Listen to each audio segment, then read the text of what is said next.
Good morning, everyone. Thanks for being here. Uh, yeah, on time. Um, right, so the goal of the lecture of yesterday was to have you here today, and the goal of this lecture is to make you, well, maybe you will want to change fields at the end and join us. Okay. Well, so it's going to be a little bit more technical than what I discussed yesterday. So again, please feel free to stop me. And I mean, I think we have some time, so you can just stop me, and then we discuss if there is something you're missing. Okay. Okay. So yesterday we did that. Today I'm gonna go more detail how we search for heavy neutrinos at the LHC. I will also discuss a little bit the related searches for heavy neutrinos at LHCb and Bell, which are also two other um, places where we do interesting searches. I will discuss a bit the prospects at future colliders, and they are actually quite impressive. So that will be nice to see. And the last part is a bit a side topic. Basically, when you search for heavy Majorana neutrinos, you search for neutral, well, lepton number violation, right? Neutral lepton number violation, something like this. Whereas at the LHE, we also search for charged lepton flavor violation. Okay, and we test also what we call lepton universality. This with very high precision, and I will come back to this. Okay, and then we'll finish with a short summary. You will again have the opportunity, hopefully, to ask any question you have. Okay, so that was, I think, my summary slide from just to start from something I already showed. So yesterday we showed that the colliders improve our understanding of fundamental particles and forces via precision measurements and test of the standard model, direct searches for new physics at the energy frontier in a very well-controlled lab environment. Then we discussed a bit the Atlas and the CMS detector at CERN, which are multi-purpose detectors around the sea. They have very wide physics programs with more than 2,000 papers already out. And then in the last part yesterday, if you remember, I tried to demonstrate that in Atlas and CMS has quite some complementary sensitivity with respect to energy experiments for various fields. One which I really explored in detail and for which it's easy to write a lecture on is dark matter.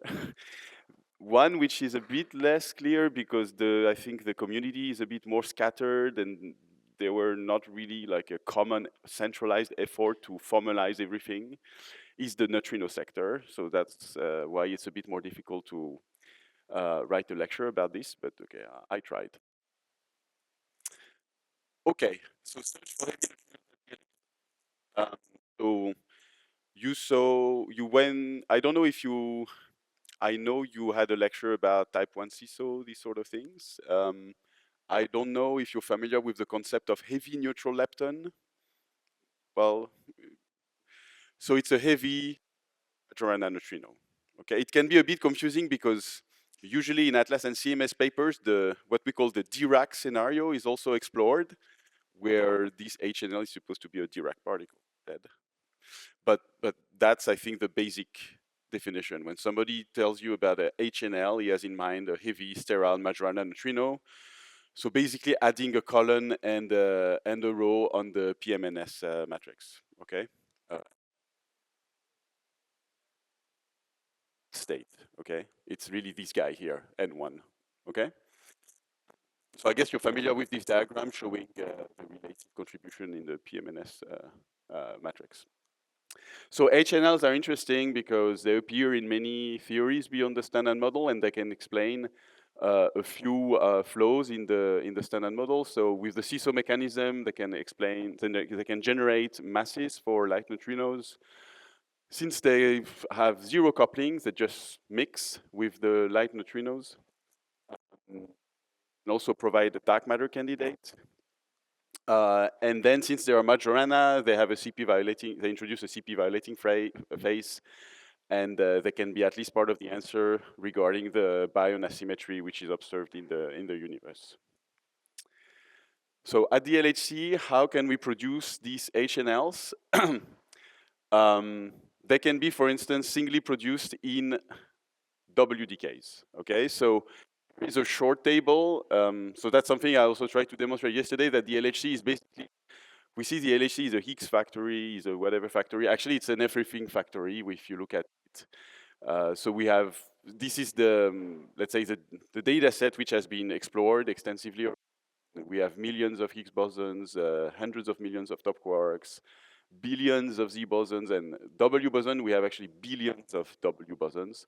If you restrict to leptonic decays, you have still billions of W boson. So typically we could, well, we could search for HNLs in the decays of all these things, but in practice, what is promising and provides interesting limit sensitivity is when you look at U decays, okay, at the LHC, okay. It can be different in other facility, and we'll also discuss that later.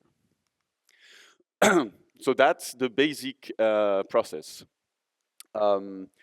Again, since the HNL are predicted in many models, we have to define benchmarks. This is a concept I introduced already yesterday, also when we discussed dark matter. It's always the same thing. Here, this is a very high energy machine, so we need a model. We cannot just live with blobs, right? We need some kind of model. So we have to define a benchmark, and typically what is being used is what we call the phenomenological type 1 CISO. When you will get the PDF of the slides, you will be able to click this, this link, and yeah, we've describing it. What is in this model? So it introduced HNLs, which with mass mixing parameters with the different leptons. So usually there is just one HNL which is relevant, right? All the others are set to very high mass so that they have no impact whatsoever. And in terms of model parameters, we have the HNL mass and the mixing. And typically we consider mixing with one flavor. So this is changing a little bit, but you know, we need a benchmark. Anyway, you can recast then this result in other contexts, and then you only have two parameters. Okay, it's very simple. And this HNL can be produced in W decays. Okay, so it's just charge current Drell-Yan. So W boson gets produced, then decays to HNL, and the HNL will decay back to a W boson and a lepton. Okay. And since the HNL is Majorana, there is 50% chance that the sign of the lepton here is the same. Okay. So that you violate the lepton number here, right?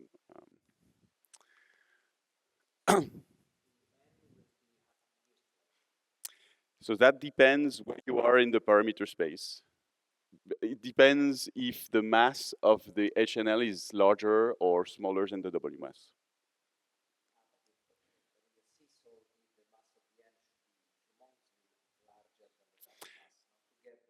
This is, yeah.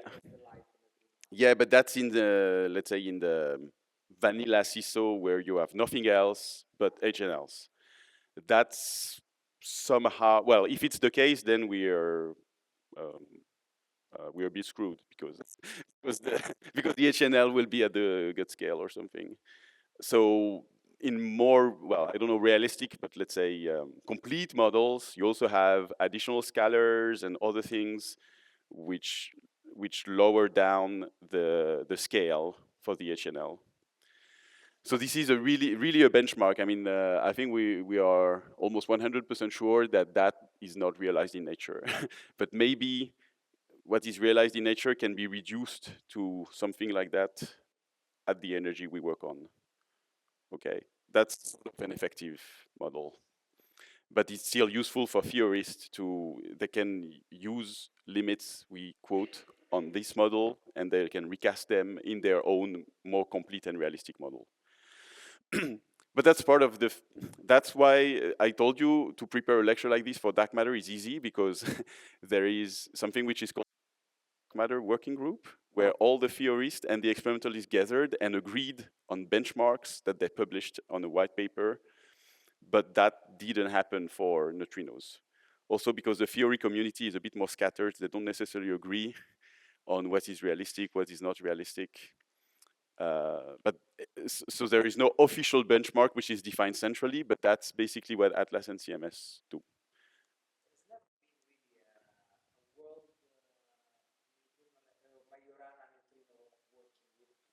No, I think it's because no. Hmm.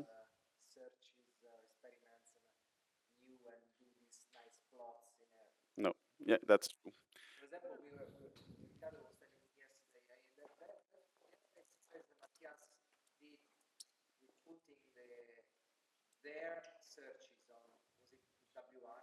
Hmm. Hmm. Mm. LRSM, that was not even, the plot I showed was not from an Atlas or CMS paper. It was from phenomenologists who did the exercise. So, but it's true. I mean, even with that, okay, if you include the people from lower energy experiment, it's even better. But I think, at least for us, the first step would be to have like the LHC neutrino working group or whatever, where you have well, high energy physicists, experimentalists agreeing on a few benchmarks. But I'm not sure this will succeed because I know that within the theory community, there are very diverging opinions of which benchmark should be used. So this would require quite some discussion between theorists, I think. Yes, completely. Completely, yes. Exactly. This is completely bottom up, right? We just add one HNL, nothing else, one mixing, and this is generic enough so that this can be cast in your favorite model, hopefully. So that's, yeah, that's the pure bottom up approach, right? And then we still do some top down, if you want, which is this left right symmetric model that I introduced a bit yesterday. So this is UV complete. Okay, it's in practice it mixes. It's a type 1 plus 2 type 2 CISO hybrid model where you have HNLs, you have WR, ZR, and you have also additional scalar fields. You have like double charge Higgs and things like that. But again, we simplify a lot and we consider that only one HNL is relevant and the WR and all the others are set to large mass. And then again, we have a minimal set of relevant parameters. We have the coupling to the right-handed, well, the coupling which acts on the right-handed sector that we set to the left, to the one we know. And then you only have the mass of the HNL and the mass of the WR. Okay, so also that's really a benchmark. And so the related diagrams, so they are very similar, right? It's charge current Rayleigh, and it's just that in one case you create the W, and in the other case you create the WR. Okay? Right. So now let's look at the experimental signature. So if you would like to observe something like this, what would you select in your data? Which sort of collisions would you select in the final state, right? So imagine we create a lot of collisions, you have the big data set, we reconstruct final state particles. How do you select events like this? So you look at what is in the final state, you see there are two leptons with the same sign, for instance. So you select events with two same sign leptons.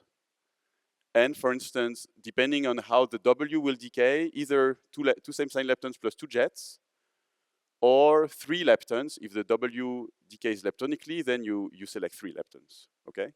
Since we collide protons, so basically quarks and gluons, these events are quite rare, right? I mean, if you have leptons in your data, it's because they originate from W or Z or whatever, because you collide quark and gluons.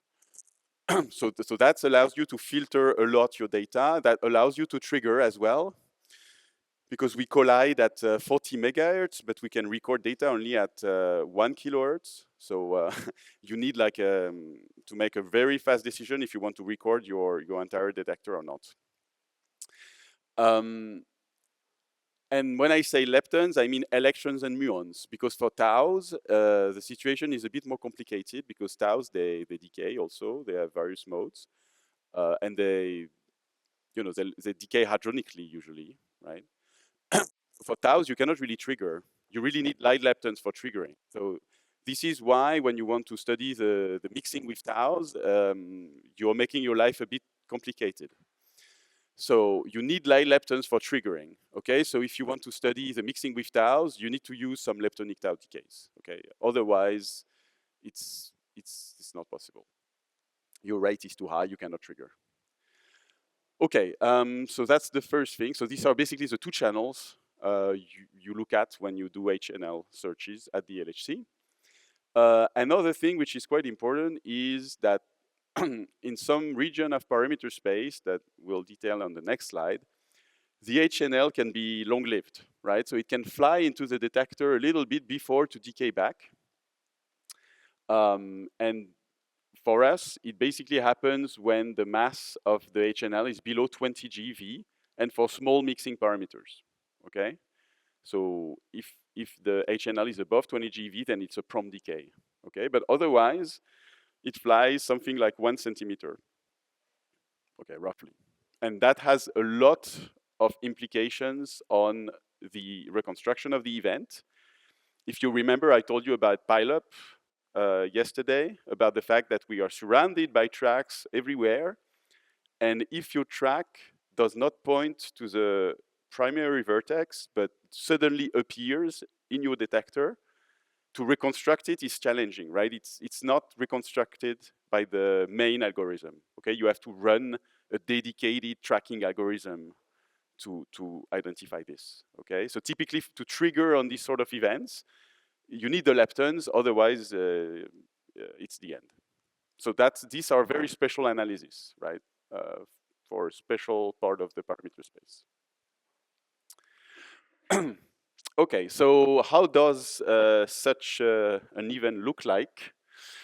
So that's an event display for Atlas. So that's the transverse plane that you're familiar with. So you see you have two muons here, okay? And then you have, okay, you cannot see, I guess, the cone cascading jets, okay? And if you would see the cones a bit better, event is well balanced, okay? So you have no missing transverse energy. And yeah, these are the jets, you can see them here. So here you have two same sign muons plus two jets, okay?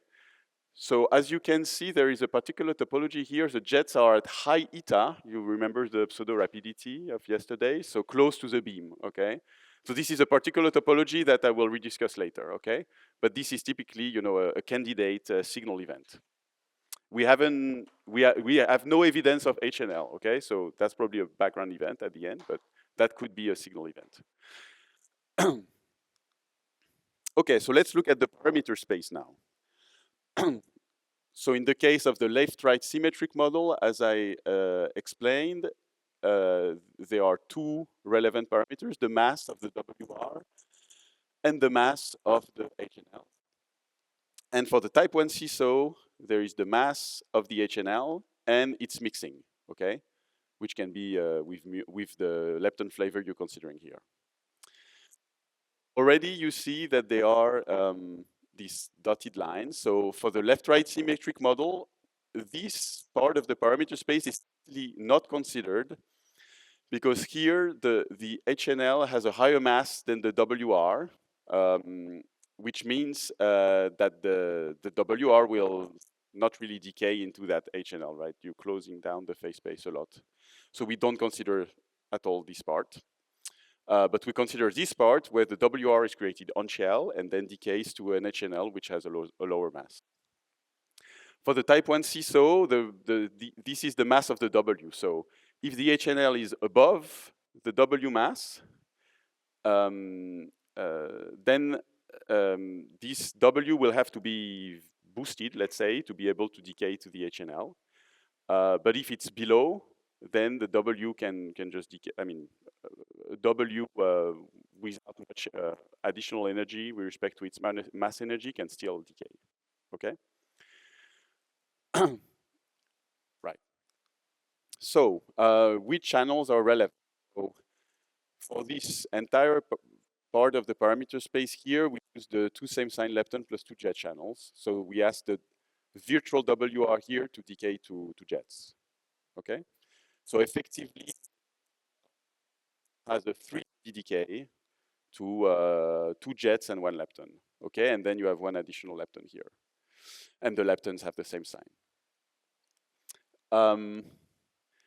What happens in this corner of parameter space? So you see, this is a place where the WR is very, very high mass, and the heavy neutrino has not such a high mass, which means that the decay product of the WR will get collimated. Okay, they will get very close to each other. And at the end, you will reconstruct within a cone the HNL. Okay, so that's what we call the boosted. Well, the analysis looking for these kind of events is what we call the boosted analysis. It involves a special reconstruction technique, clustering these 3 particles together to reconstruct the HNL. Okay, because they get too close to each other, so the main reconstruction algorithm will not work because the particles are too close to each other. So you need something else. On the type 1 CISO side of things, so when you are below the mass of the W for the HNL, you're typically looking at the 3-lepton panel. Why is this? It's again because in this region of parameter space, the HNL decay has a 3-body decay, so all these particles are quite soft. Okay, they are lower energy, and it's much easier to look at the low energy lepton than at a low energy hadronic jet. Again, because of pileup, because all these things, we have jets all around. Low energy jets, we have plenty of them. Low energy leptons, we have much less. Okay, so that's the 3-lepton channel. And then above the mass of the W, where you need the W to be to have a significant amount of energy on top of its mass energy to be able to decay to the HNL. Here, we typically look at the hadronic decay of the W, where we can actually reconstruct the W. Here we have high energy jets, and we can reconstruct the dijet mass and make sure it's close to the W mass. Okay. Okay, again, there are some particular regions, corners of parameter space, which are these 2. So when the HNL starts to be very massive, the W here, so again, the W here will have a lot of transverse momentum, and these 2 jets will get merged into one large R jet, we call them. So that's again a special reconstruction technique to cluster it. And then when you are below 20 GeV of mass and at sufficiently low coupling, the HNL will start to fly a couple of centimeters before to decay. And so you will have what we call displaced leptons. So that lepton will not point to the primary vertex, but it will point to, I don't know, a place in the detector which is a few centimeters away from the primary vertex. And to be able to reconstruct that track, you have to run dedicated algorithm and do complicated things. Also, triggering will be a bit challenging. Okay. Yeah. Okay, so far so good. All right, so now let me discuss a little bit the backgrounds we have to face. So that's quite important because at the end, it also makes you understand, why where and why our sensitivity is limited. So let's look at this part of parameter space. So if you remember, we are below the W mass here. Okay, so that's, yeah, this one. Okay, sorry. Yeah, that one. Okay, so we have 2 leptons with the same sign, and here we have some a soft 3rd lepton, basically. So I told you that it's much easier to look at a lepton than a low PT hadronic jet. This is true, but still, these low are tricky because we have backgrounds for them, right? We have what we call other objects which get misreconstructed as a lepton, okay? Or leptons which are not prompt. I will explain you this. So in that, at sufficiently low energy, you also have leptons from semi-leptonic B decays, for instance, or C hadron decays. Okay, so these are real leptons, but it's just that they don't originate from a prompt interaction, right? Um, and we also have photon conversions. So these are basically photons which will interact the material from our tracker, for instance, split to an electron-positron pair, but it's very asymmetrically. Okay, so at the end of the day, instead of seeing an electron-positron pair, you would see only one electron. So at the end, this thing is a photon, but it's okay. So these are the largest background at low missing transverse energy for the leptons. Okay, and typically we have a lot of this background here. So they are what we call non-prompt leptons, so they don't originate from WZ prompt, well, W, H, and F taus, which are created in the main interaction. So yeah, so you have these secondary leptons from heavy flavor hadron decays, electrons from photon conversions, and for electrons, actually, you also have just fake electrons which originate from a hadronic jet. So it's actually a collimated jet of hadrons, but it happens to have a lot of electromagnetic content, and at the end you reconstruct. If you look, yeah, so how do we discriminate these backgrounds from our signal? So for instance, so that's a plot from CMS analysis. If you plot the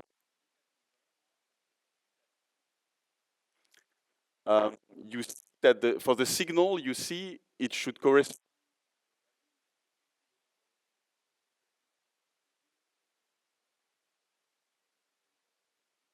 Find something close to mass, and that's what you can see from the dashed lines and the solid line here. You're very close to the, well, you're a bit below, but you're close to the W mass. Whereas for non-prompt leptons, so they are typically dominated by this semi-leptonic B hadron decays, you see that the distribution is much more towards the lower end at low value, I mean. If you look at conversions, it's a bit more tricky because then you have production of Z, right? The Z will decay to 2 leptons, and then you have this final state radiation we call a photon final state radiation, which will do something like this. So it will convert, and then you will lose one of the two.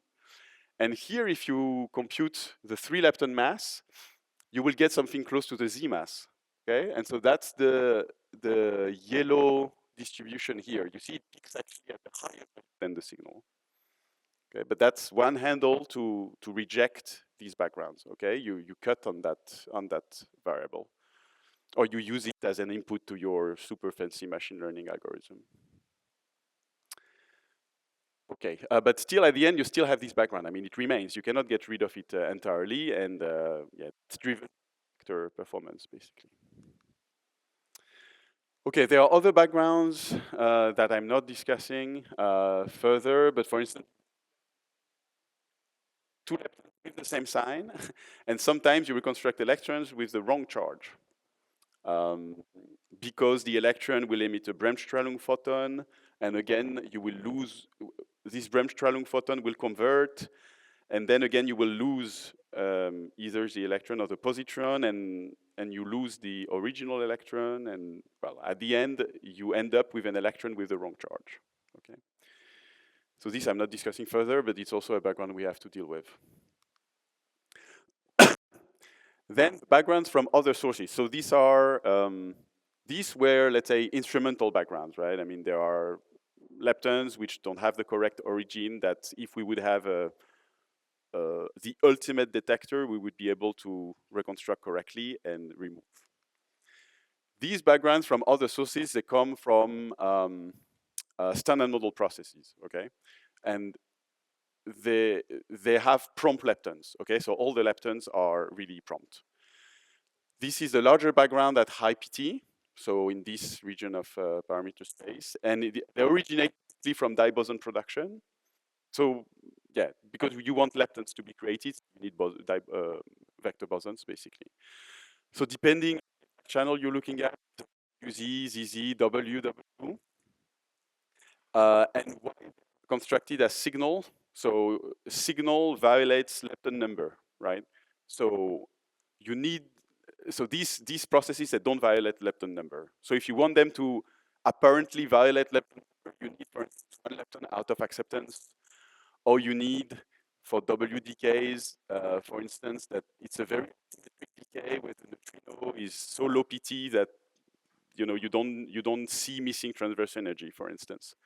And then it appears as a lepton number violating event.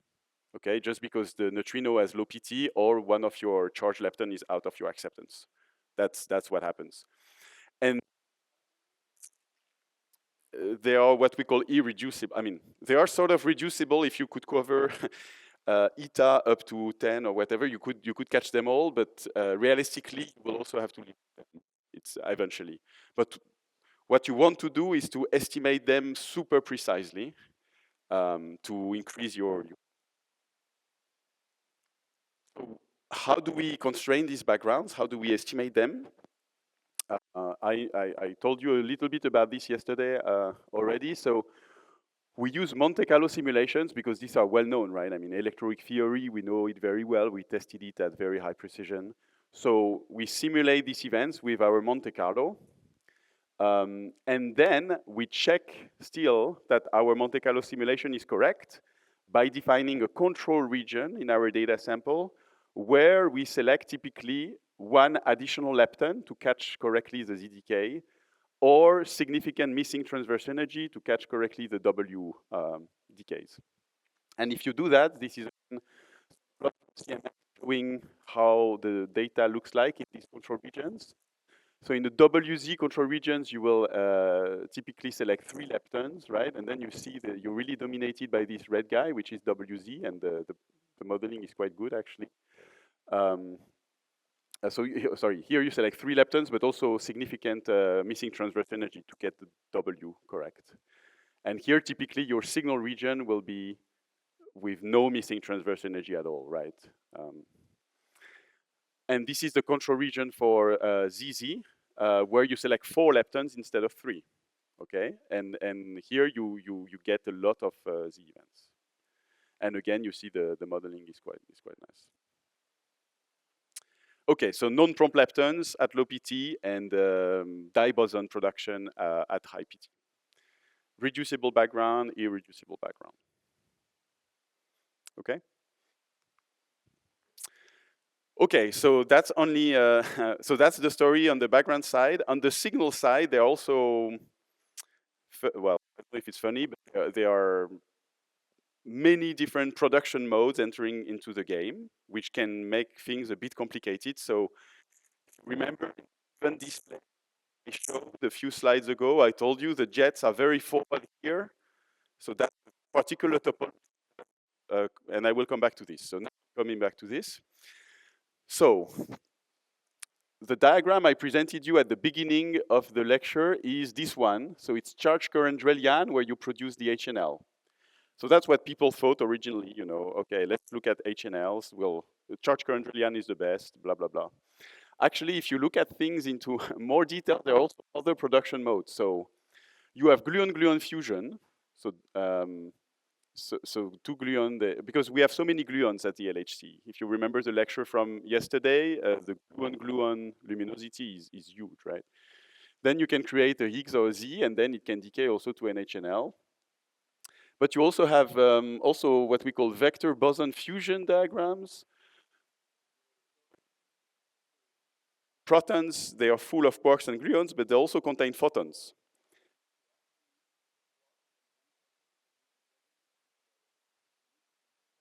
The other proton, this is W gamma, will decay. Right, so you have different diagrams. And that diagram maybe you recognize.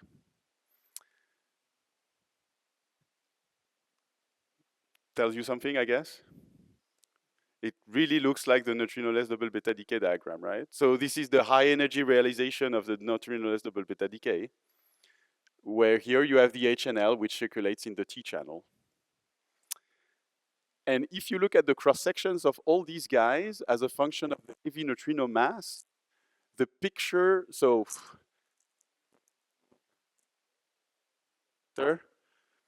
this is the heavy neutrino mass, and this is basically the cross section. Okay, it's normalized to the mixing, whatever.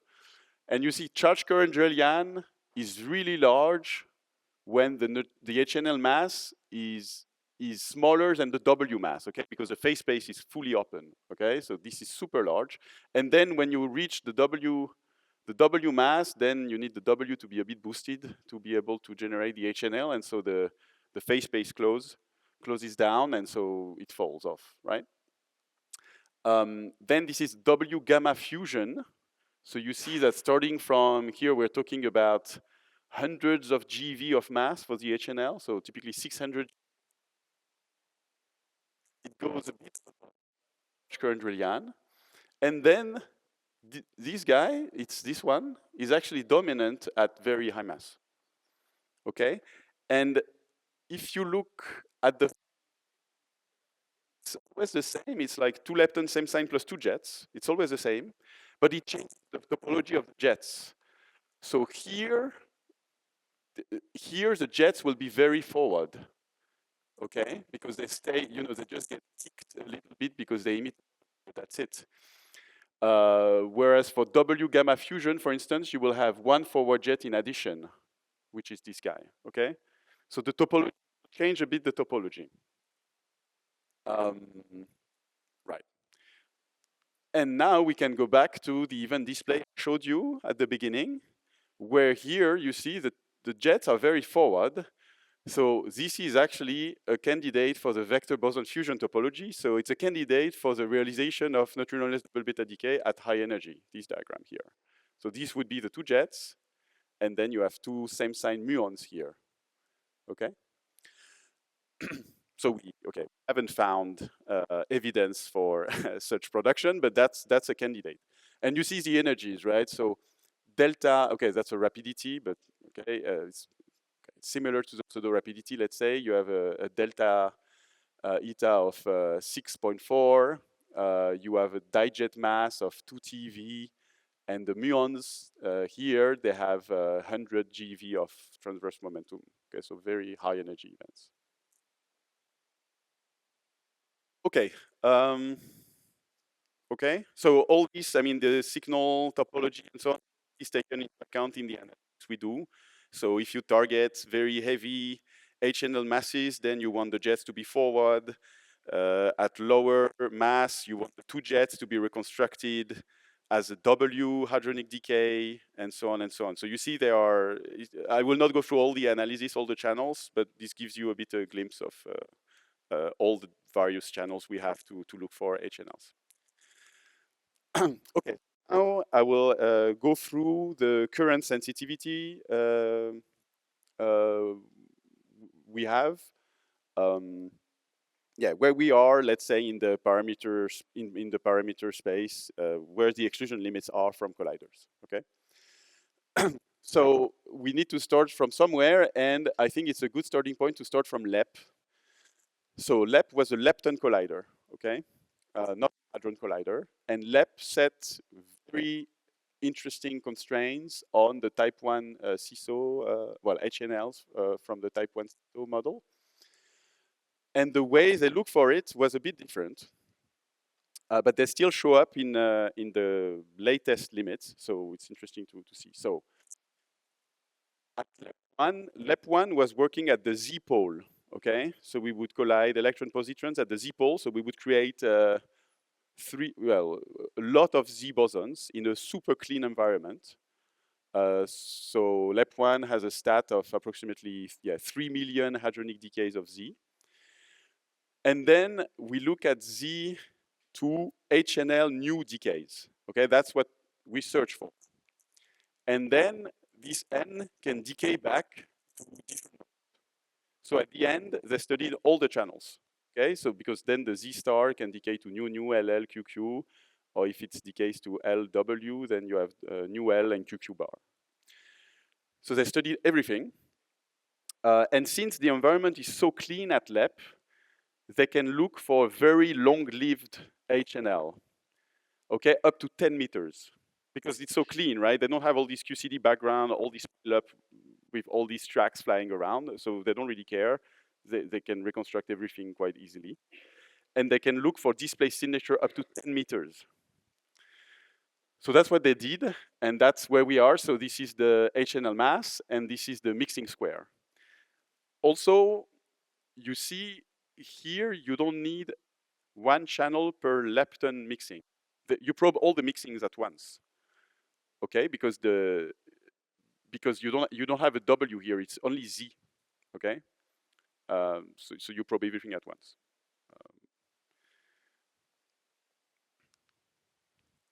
Then there are other kind of So to conclude on this, so you are in terms of mixing. Okay, one drawback is that the sensitivity stops at Z mass. Okay, they cannot go above the Z mass. They create Z.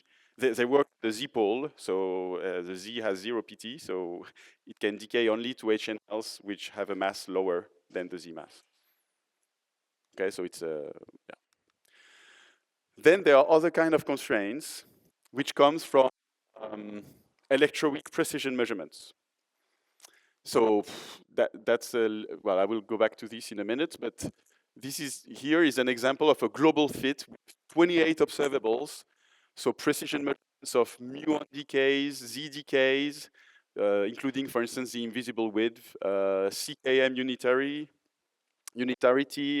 measurements, things like that. Okay, so you take all these precision measurements, you implement your type 1 CISO model, how this would impact these precision observables, and you make a global fit. And then you can derive a number of constraints, which are only for above the electroweak scale. So what this eta means is they are defined this way, where this is the mixing of flavor alpha with flavor I. Okay, so this is complicated when you have a model with but if you have one HNL mixing only with muons, this reduces to a much simpler formula, and basically it gives you a constraint of this kind. Okay, so above the electroweak scale, your indirect, well, all these precision measurements tells you that the mixing square has to be below some few 10 to the power -4, which is not bad, right? Because if you look at the LEP, we're here, right? And now I'm telling you that above the Z mass, basically, you have a flat line here at 10 to the power -4. But these are indirect constraints, okay? So you can always imagine complex model direct constraints are completely relaxed, okay, for some reasons, because you have different HNLs which interfere destructively and cancel the effect on that precision observable and so on. So if you want to relax the constraint from 28 observable, it's complex, but I'm sure somebody can come up with with a solution like this. Okay, now the LHC sensitivity. So since we look at charge current, well, we look at W decays and not Z decays, on our side, we have different sensitivities for electrons and taus. So we have to study them separately. These are a few, this is basically where we are for Atlas and CMS. So the summary, the big summary plot is this one. So this is for the type 1 CISO. This is the mass of the HNL. This is the mixing square. And these are the various analyses. So I told you we explore many different channels. So this is the high mass analysis. So this is the forward jets. Okay, the sensitivity extends up to, this is 10 TeV, yeah? Okay?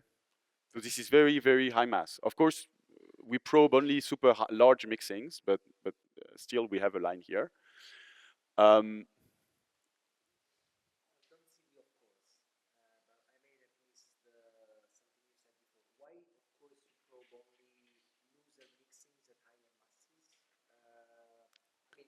It seems a rather striking signature that you can achieve with two forward jets. It's a question of cross-section. So one interesting feature, so imagine the cross-section here, and you flip them like this, you basically get our extrusion plane. With the same data set, you have less statistical power. Exactly. So but this is completely statistically dominated, and we have very low background, almost zero background. So yeah, you increase. Yeah, yeah. So yeah, but it's interesting that you just flip this like this, and you get our exclusion limit. That's I think a good way to think about it. So again, here you have this big difference when you get close to the W mass, again, because there is a big change in cross-section, right, due to this. Um, and this thing here is something I haven't discussed so much, but this is the display signature analysis. Okay, so when you look, so it's a completely sort of different kind of analysis in Atlas and CMS where you look at a lepton which is displaced with respect to the primary vertex and which happens to have the same sign than a lepton which originates from the primary vertex. Okay. So is it a heavy neutrino? This is the same, yeah, diagram. If I find the Long-lived heavy neutrino? yes, exactly. It's just long-lived heavy neutrino, a few centimeters, because you need it in the tracker. You need the lepton to appear in the tracker, and quite early in the tracker, so that you still have a sufficient number of hits to be able to reconstruct a track with good quality. There were never searches just for very long-lived in muons. But that would, I'm not exactly sure. So there are certainly ideas to do this, because we have a tracking system very close to the interaction point. Then we have the calorimeters, and then the outer part is actually also a tracking system, right? Particularly in Atlas, we even have a magnetic field for this. I think there are ideas. There are certainly Fino papers. I read them. I don't know really if there is an analysis in Atlas doing this. I mean, it's challenging to do. You have to use the muon spectrometer as a standalone detector. It's, all the reconstruction algorithm is custom.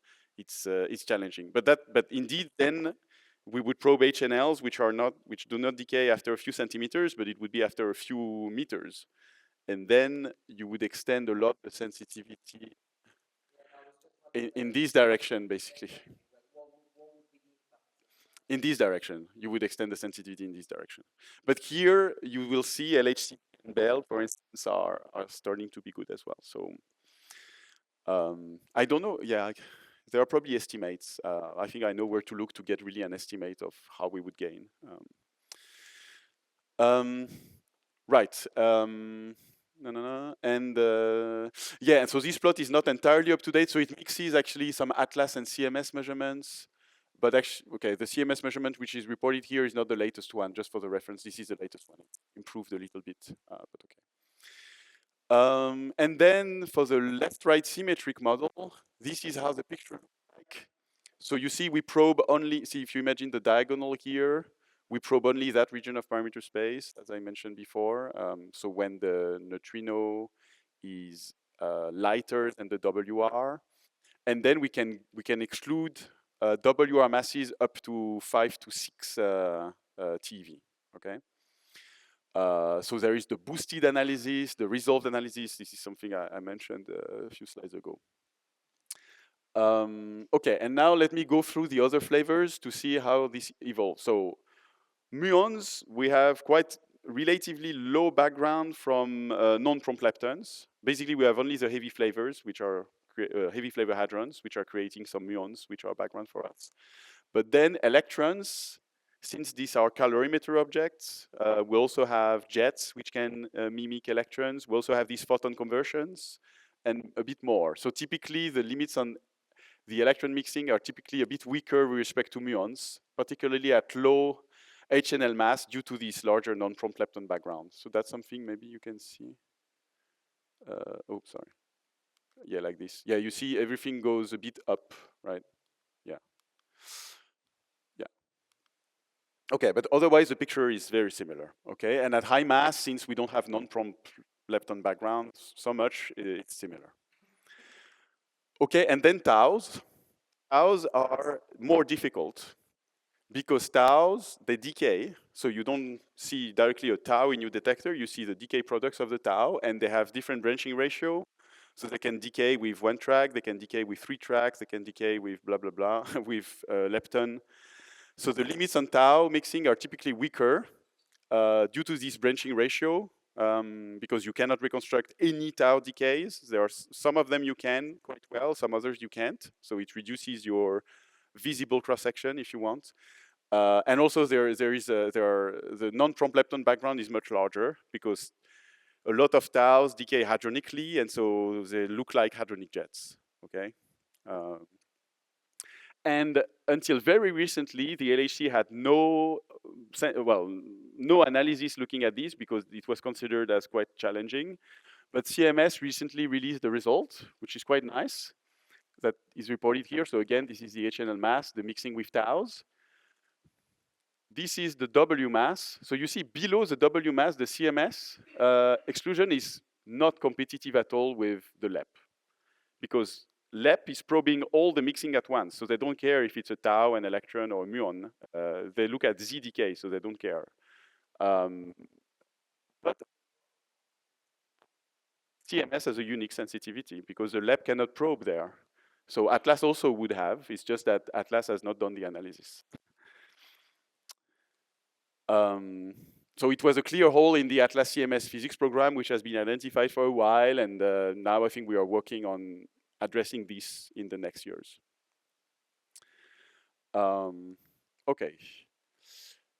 Now we can compare with other experiments. So I'm sorry for this very busy plot, but it's very hard to find actually a readable plot showing this. So this also mixes some experiments which exist and some experiments which are planned. So it doesn't make the picture super clear. But I showed you that already yesterday.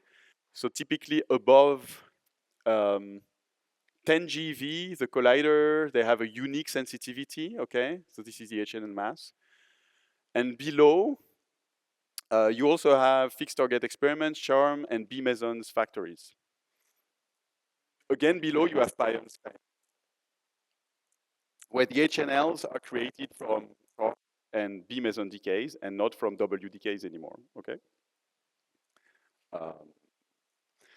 So for the for HNLs above the current mass, it's the LHC and Na62 which provide the strongest direct constraints. But you see, I mean, here we probe very low mixings, right? So these are these are experiments which don't exist yet. This is the sheep experiment at CERN. But for instance, you have Na62 is this guy here, the purple guy. But then there is a sharp cutoff because if you don't have counts, I mean, if the HNL mass is above the count mass, then Na62 cannot see it, so cannot produce it. So that's why the sensitivity stops here.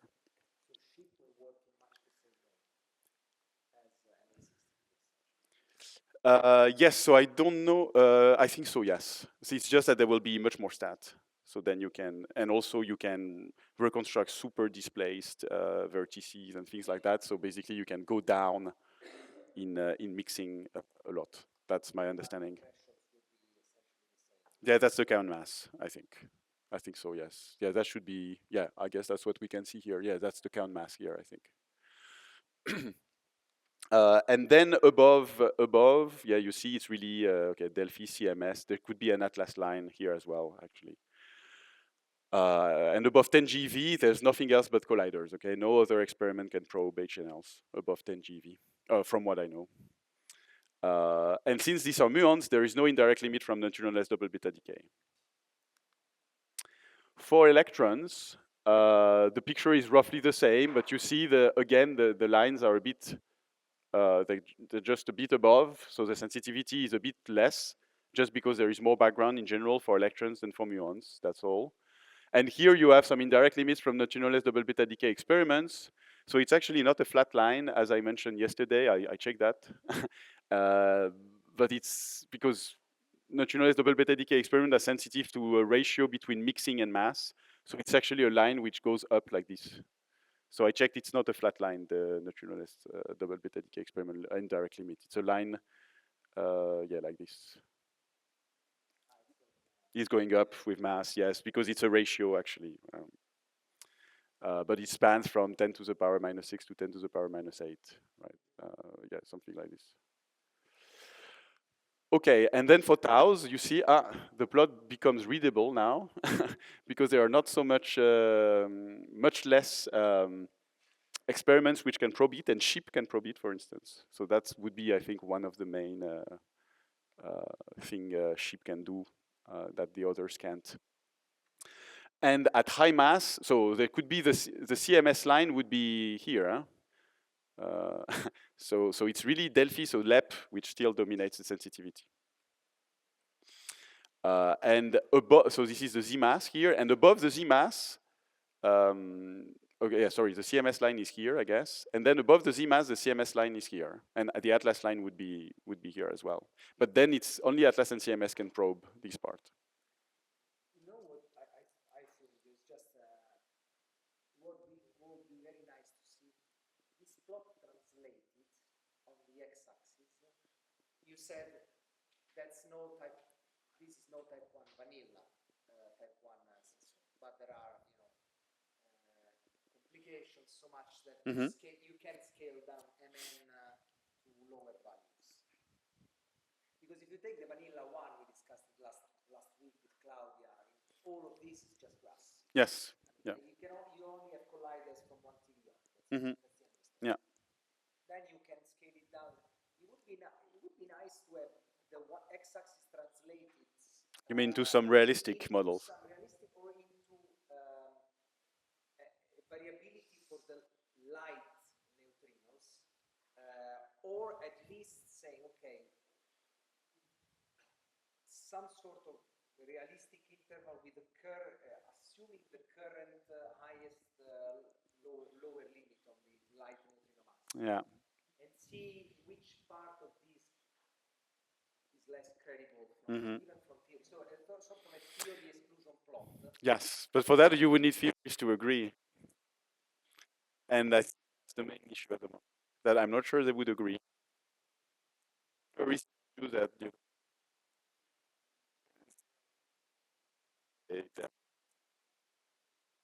So that's quite uncontroversial. Everybody knows what is put in there.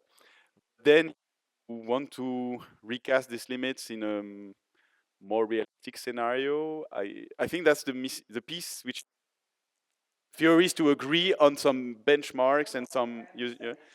There are some attempts. And be more aggressive towards some of these experiments, because it's, for me, not as a theorist, it's a bit hard to believe that this neutrino can be like 1 to a few. No, I agree. I mean, yeah, it's yeah.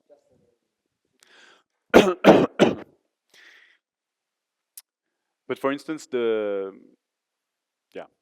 I mean, in the left-right symmetric model, for instance, the HNL is above the GV scale. So you see in that it doesn't exactly reduce to this, but it gives you some feeling that in more complicated models, it's somewhat natural to have HNLs at higher masses. Well, in this range, I mean. Oh, right. So something I haven't discussed, and I will not discuss it further, is type 3 CISO. So there are also people searching for type 3 CISO mechanism at the LHC. Okay, so in that case, you have heavy neutral leptons, but you also have heavy charge leptons.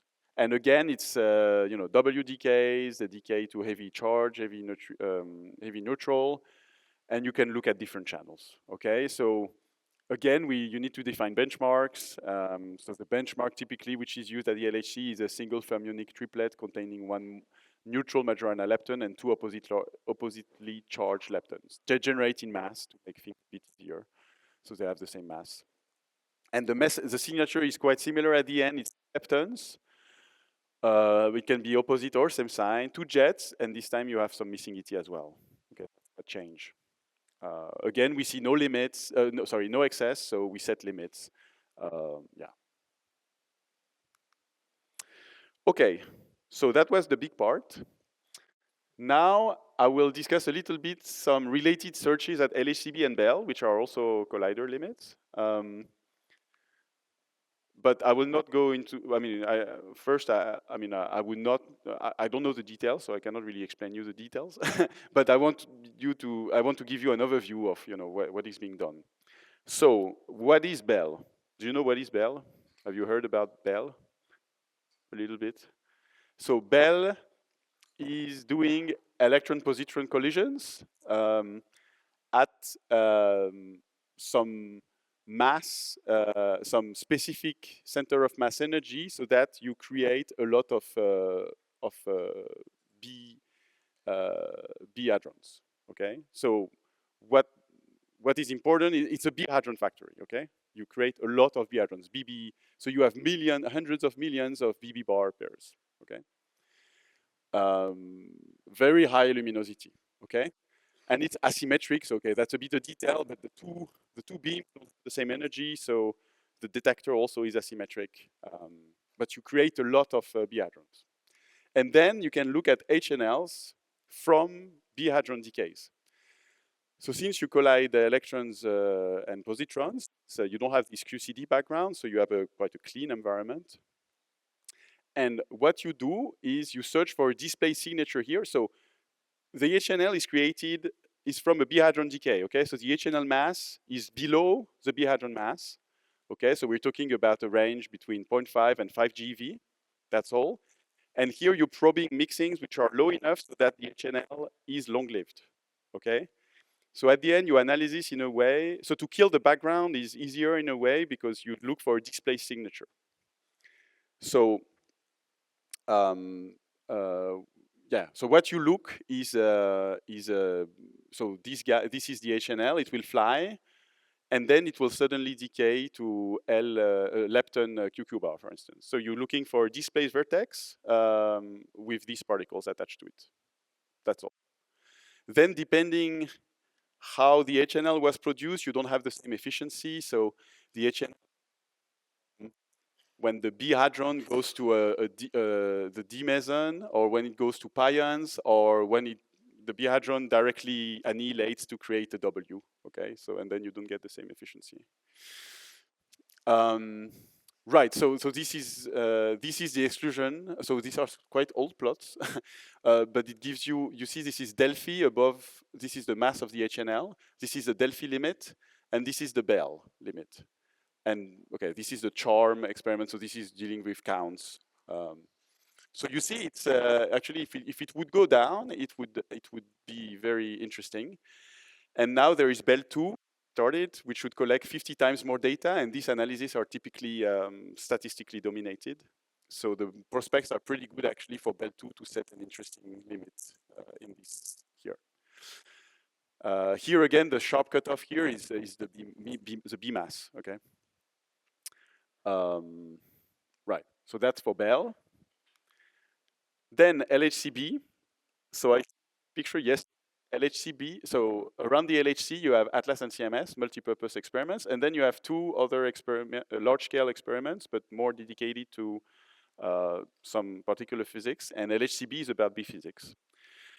So in LHCb, they don't have data. So basically, the beam is not focused as much as in Atlas and CMS. So you don't have pileup, but then you don't have the same integrated luminosity. Okay, you only have a few inverse femtobarn, but you have very high center of mass energy still, and you have low pileup. And okay, the purpose of LHCb is to study CP violation, rare decays of heavy flavor hadrons, and so on. But it can also look for HNLs. And again, it's the same principle than Bell. So you look at HNLs created in the decay. I mean, in the decays of B hadrons. So you can okay, LHCb in principle could explore. Sorry for this. LHCb in principle could explore many channels, but I think for now they haven't explored all of them. But it's the same. The parameters, the targeted parameter space is the same than Bell. They also look for display signature, and for now they only explored the muon channel. It's a much higher energy environment, so I guess it's probably not as clean as they don't work at the it's not a B factory, right? I mean, they don't work at a specific center of mass energy to have only BB bar created, right? So they have plenty of stuff created, so their background is a bit more complex to tackle. I'm sorry, maybe you went about the difference between the red and so the Bell and the LHCb sensitivity at higher masses.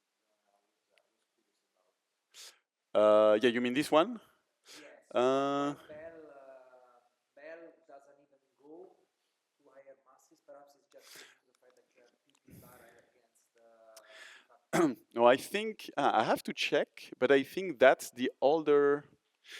So okay, from what I understood is that Bell published a limit which was incorrect, and some theorists published an erratum with the correct limit from Bell. This is the incorrect limit from Bell. Yes, that's why here I put two references. So this is a Bell paper, and this is the theory saying the Bell limit is wrong. This is the correct one, and I think these are from this paper, and this is from this paper. And I fear that this is the old Bell limit. So actually, it should be very similar. Let's say, and the gray. Yeah, this is exactly. This is a revised limit here. Yeah, exactly. Because it's not driven by the production mechanism of the piece or by the accelerator type. It's only driven by the P mass. Yes, yes. You mean the cutoff here is the B mass? Yes, is the B mass. Is the B mass? Yes.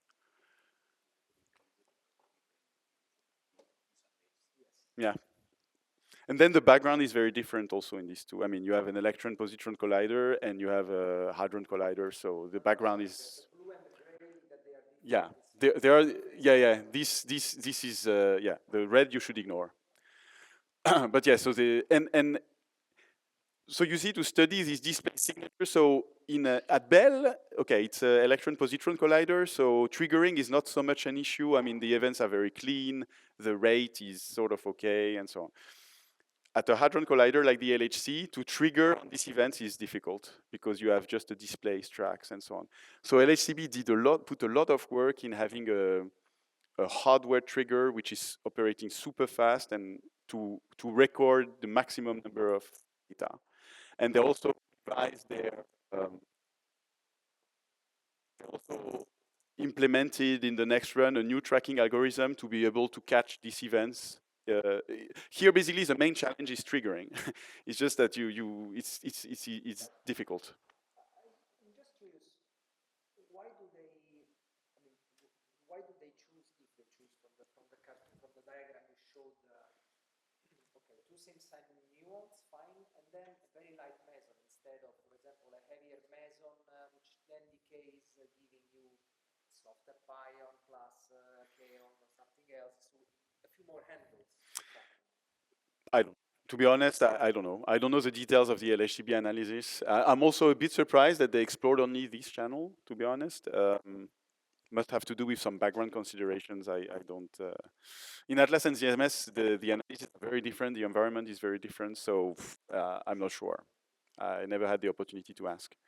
And so this is a quite recent paper where they show with this new improved tracking and upgrade what they could do. So I think this is for electrons, muons, and taus. And you see, I mean, here it's 10 to the power minus 6 or 5, and they could go down to 10 to the power minus 8, right? And completely beat, for instance, the phasor limits.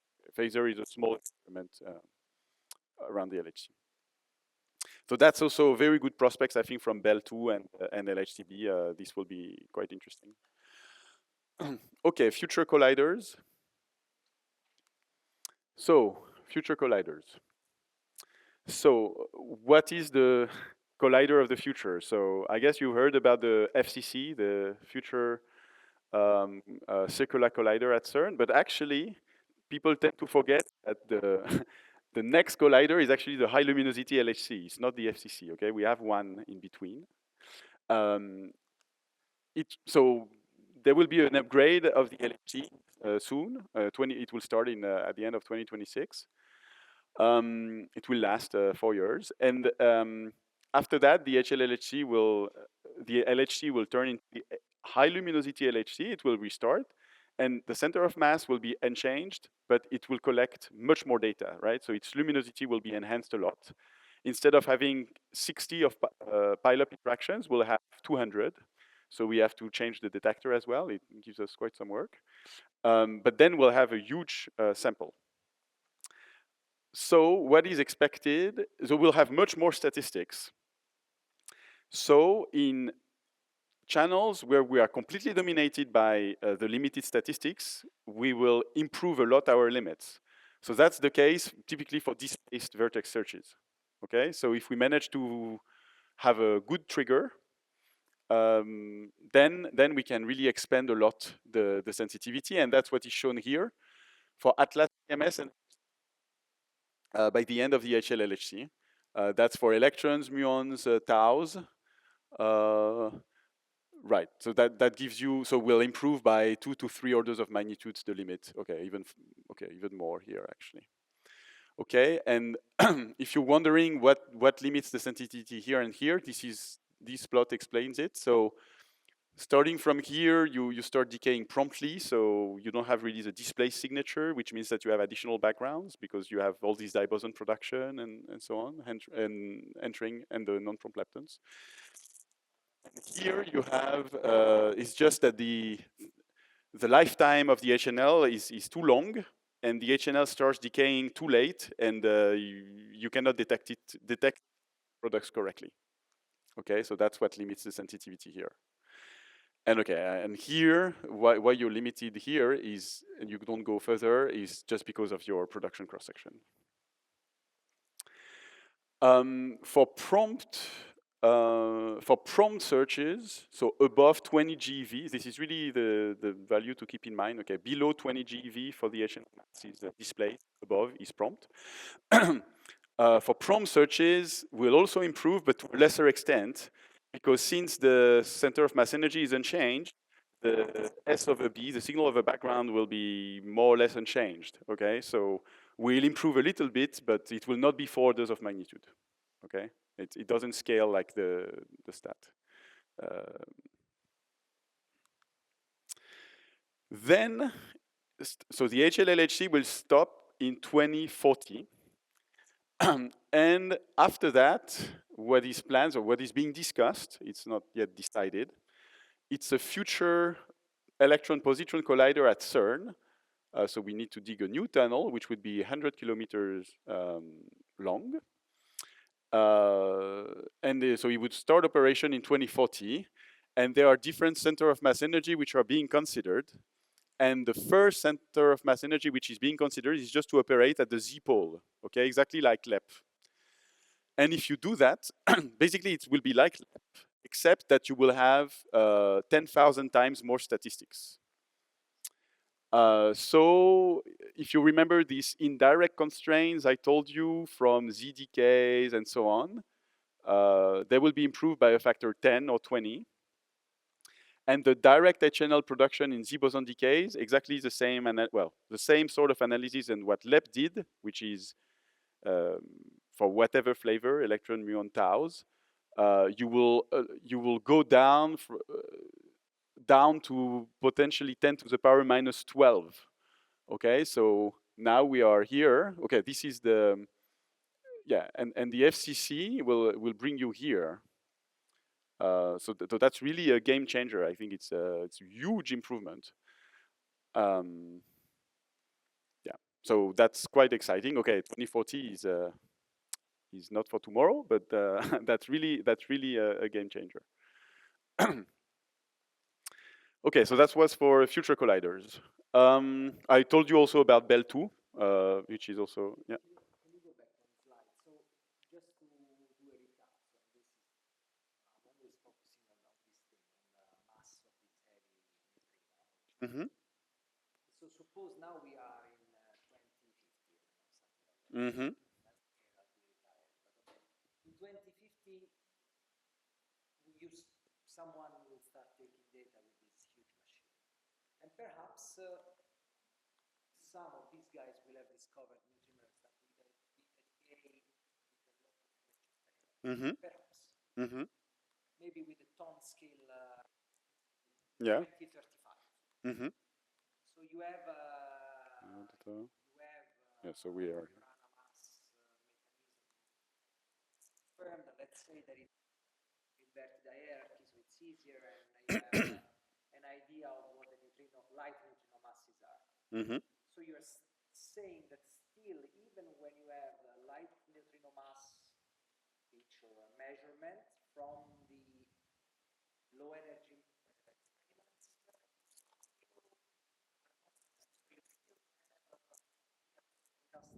mass of the element.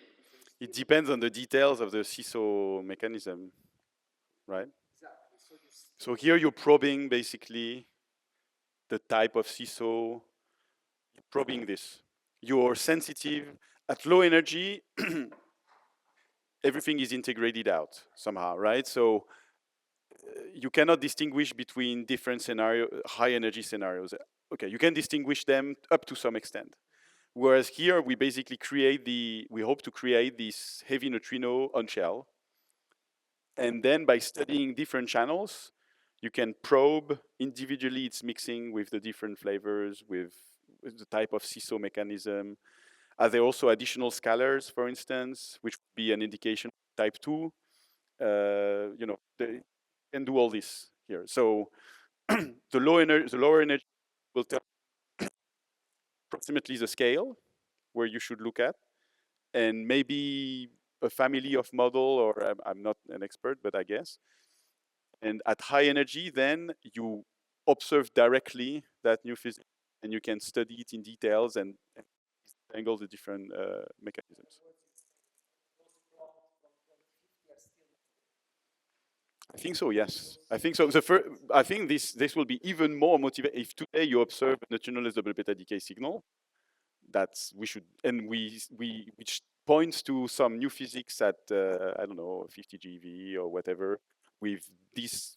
Well, you're sensitive to some ratio between mixing and mass, so you will tell us, yeah, should be something. Then we can put a point here, and then we should try to get there as soon as possible. I think that we can create these new particles, these new physics can be really created on shell, and then we can probe its coupling, its mixing, all this in detail.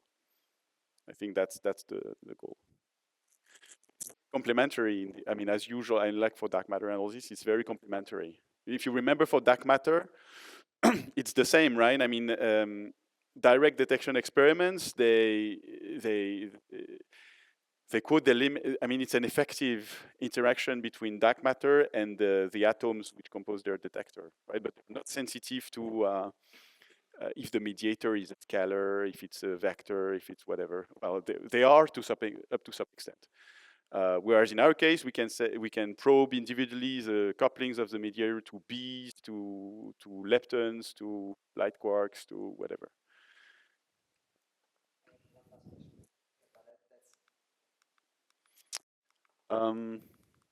Oh yeah, sorry, I just wanted to show you. Yeah, so 10 to the, just to realize what is 10 to the power minus 12. Right, so it's here, right? So, I mean, all these will be gone, right? Yeah, for muons as well. I mean, it's here, right? So all this is gone up to here. So it's really filling up this gap.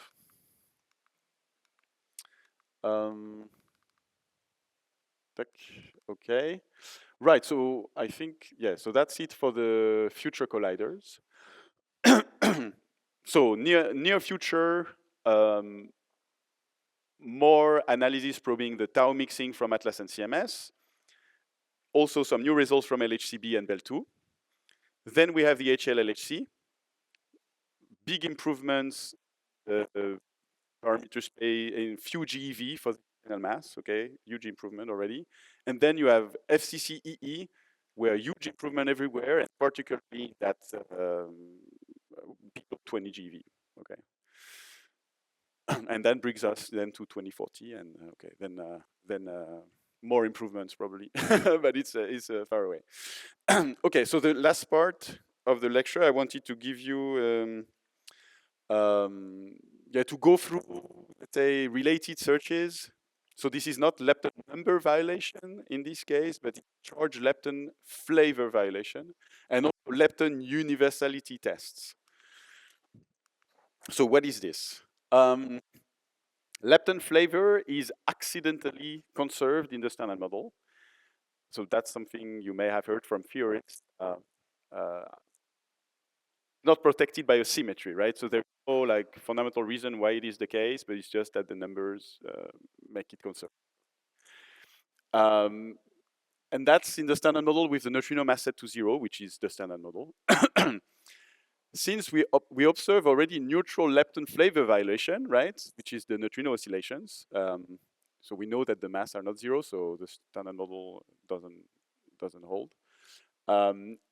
And then it's also interesting to search for charged lepton flavor violation, particularly because this is strongly suppressed by the unitarity of the CKM metric. So if you observe something, it basically tells you that the standard model doesn't hold, okay? So it's a very good probe for new physics, an indirect probe for. Usually when you have, if you look at models which predict some charged lepton flavor violation, it also involves some lepton flavor universality, which means that, so for instance, we'll go through this, but you know, the W's, they decay to electrons or muons or taus, the branching ratio is almost equal. This is lepton universality, okay? But if you have charged lepton flavor violation, usually it means that the universality also breaks down. There was a lot of interest in the last few years, so I think now it's going down a little bit. But there were really a lot of excitement about this the last, I don't know, 5 years, because of some measurements which are called flavor universality anomalies, which are measured in the big factories, so LHCb, Bell, there were Babar, and so on. So they use a bit complicated observables, so it's easy to get lost. But so this is a plane where you have RD, okay, it's an observable which is called RD, and here is RD star. And all these R variables are defined this way. So it's basically the branching ratio of B mesons to C mesons with taus to the rest of the flavors, okay? So it's basically comparing the tau decays to the other lepton decays, okay? So you expect something like 1/3. Okay, since the tau mass is not equal to the electron and muon mass, there are a few differences, but the standard model is here. And you see all the measurements. The average of all these measurements is here, right? So it's a bit higher. So it seems that there are a bit too much decays to taus in both D and D star mesons than what the standard model predicts. And this starts to be quite significant. So I think it's still at the level of 3 sigma or something like this. So, okay, that's usually the point where people start to get a bit excited.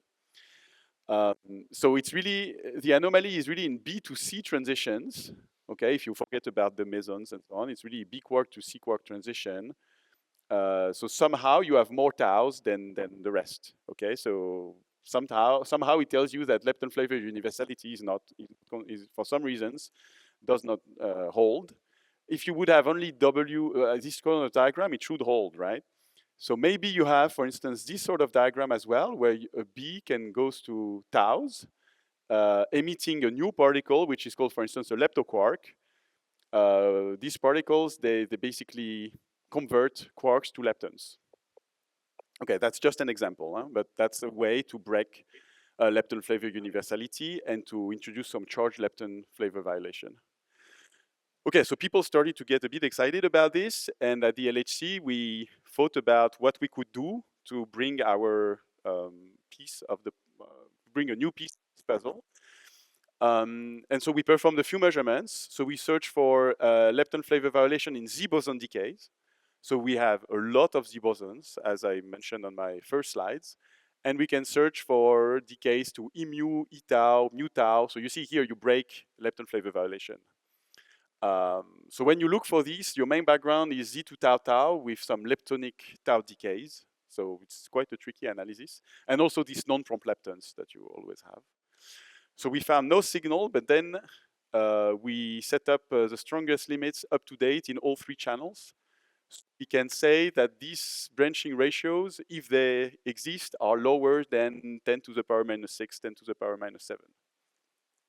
Okay, these are a few plots showing, so if you look at the mu, this is the mu mass spectrum. So if there would be Z to mu decays, you would see a peak somewhere, and we see nothing, right? Okay, so that's, and these are machine learning based discriminants, so it's not a mass spectrum here. You can do the same with Higgs decays. So again, Higgs has been observed for the first time only 10 years ago, 12 years ago. So we don't know its coupling very well. So there is maybe if new physics exists, it's connected to the Higgs, because we haven't measured this particle as well as the others so far. So same principle, you can look for Higgs to mu, E tau, mu decays. Your main backgrounds are the same.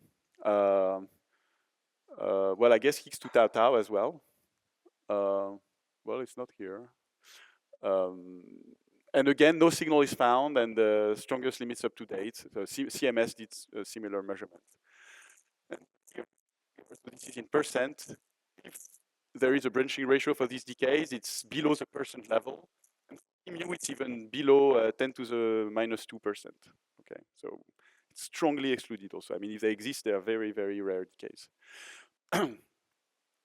Leptoquarks. So you remember what I showed you? Leptoquarks, well, it goes in the direction of somehow leptonness is like a fourth color, okay, something like this. And lepton and quark can convert into each other via the emission of a hypothetical particle, which is called a leptoquark. So there is a wide research program at Atlas and CMS looking for this. This has been boosted a lot following these flavor anomalies, because this was brought up as a possible explanation for them. So there was really a lot of activity in both Atlas and CMS to probe leptoquarks. I just put a few production diagrams. So leptoquarks can be emitted in pairs, singly produced, or there can be some non-resonant production as well. So these being the diagram, sorry, the production mode, which brings sensitivity at very high mass, because here the leptoquark is not produced on shell, it's virtual, so you can explore very large mass. Okay, anyway, so then it depends, we have many different channels depending on the leptoquark coupling, it couples to B, to C, to whatever, leptons, electron, muons. So there are many, many different channels. We're talking about tens and tens of analysis. I showed you here just one example for leptoquarks pairs coupled to B quarks. We exclude basically leptoquarks masses below the TV scale, more or less. Okay, so it depends on the details of the channels, but that's the picture to keep in mind. Okay, last thing, and I'm almost on time. So this is the lepton universality test at the LHC. So the idea here is to compute the ratio between, for instance, W to mu, W to mu nu, W to tau nu. Okay, so it's a bit equivalent to these RD star measurements, if you want, but with W decays. So for practical reasons, what is being used, well, Atlas did that actually, not CMS. We use W bosons from top decays because a lot of work has been put into measuring the TT bar cross section, so we know these events very, very precisely. So it's practical actually not to use just vanilla W bosons, but W bosons originating from top decays. And then we measure the mu to E ratio, the tau to mu ratio. I don't think I want to enter into the details of how these analyses are done, but I can answer questions. And this is the result. So this is maybe the interesting thing to look at. So if you compare W to mu nu and W to E nu, this is the Atlas measurement. So you see the precision. I mean, it's quite amazing. It's much more precise than all the other experiments, more precise than LEP, for instance, and it's spot on at 1. So that's a very nice result. And then tau nu to mu nu is also something which has been done, and you see again that the Atlas measurement is super precise and very compatible with the standard model. Tau nu to E nu, I don't think we've done it yet. So the lepton flavor luminosity as predicted in the standard model is confirmed with an unprecedented sensitivity, and I remind you that this is a Hadron Collider with a complicated background environment, so this is quite an achievement to be able to beat LEP on such precision observables. That was not necessarily foreseen when we built the LHC, and by performing these sort of measurements, we sort of demonstrate that now with our amazing detector and all the analysis techniques, we manage to measure super precisely observables. Yeah, I don't think we imagine we would be able to do this when we built the LHC, to beat LEP on these sort of things.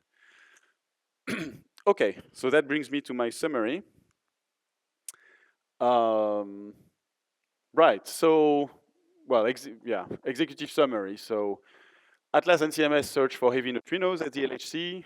The benchmarks we use, which are commonly used, are these time one CISO left-right symmetric models. It's mostly this. The colliders bring unique sensitivity. Well, Atlas and CMS brings unique sensitivity for 20 TeV, okay, which is quite impressive, I think. However, it's difficult to probe very low mixing when the HNL mass is above the W mass, okay? So there is the gap, just due to the production cross-section. The mixing with tiles is also less explored, and there are analyses in progress, so I expect in a few years from now that there will be some interesting results from Atlas and CMS. LHCb, BEL2, and future colliders. So LHCb and BEL2 bring a very interesting sensitivity below the B hadron mass, so below 5 GeV, and above the count mass. Below 0.5, you have Na62, for instance, or CHARM. With the HLLHC, there will be large improvements with the long-lived searches. FCCE also will bring large improvements overall for masses below the Z mass. There are also other related searches, for instance, for charge lepton flavor violation and universality tests. After the flavor analysis spotted by Bell, LHCb, and so on. I think we reached an impressive precision, so it was probably worth a shot, but no excess was observed, unfortunately. And that's all. Thanks a lot for your attention, and I'm happy to answer any questions you have.